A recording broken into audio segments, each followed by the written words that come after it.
But okay, so that's the external problem. There is also problems with its internal coherence. As if in the classical Arminianism, our free choices are literally causeless, then they are not caused by our character or our desires any more than they are caused by God.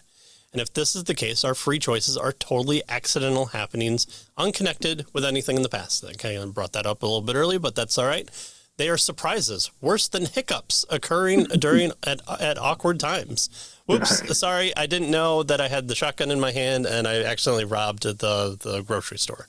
That's right. So these are causeless choices, which doesn't, seem to make sense, right? They're just kind of arbitrary, accidental things that happen if there is no cause for these things. But what if the Arminian libertarian sees free choice as caused by the character and desire of a person?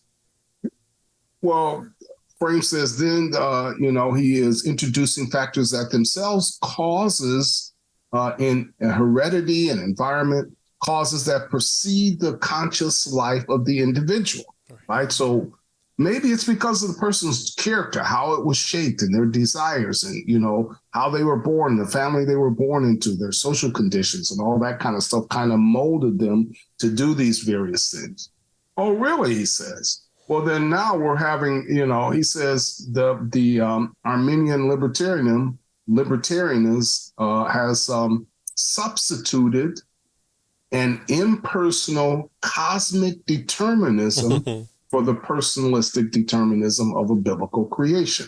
So now, all right, fine. The choices are a result of my desires, which are a result of my environment.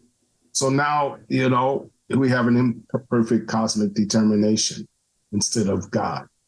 Right? And so he doesn't see that this is any sort of gain for moral responsibility. Right? My circumstances, that worked on my desires caused me to do it. Okay, so now we have impersonal circumstances that are the cause. And that doesn't seem to work either, is the point he's trying to make. Yeah. Yeah, and again, if you want to say absolutely no determinism whatsoever, you have to ask, was Jesus able to say no to the cross? Was he able to say no to the Father? Was Paul, in writing Romans 9, was he able to make a mistake there? Well, if not, then there is some sort of determinism there that's happening.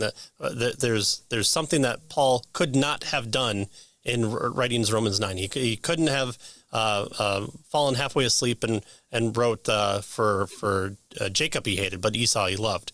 I'm changing it up on you. No, the way that Scripture carries out is from the pneustos of the very breath of God that goes forth. So Paul is not able to make a mistake, and therefore he's determined in some sense there to write Romans 9 how God wanted to. So it's not he does he lose free will there, and if there, then why not other places, and then why not everything?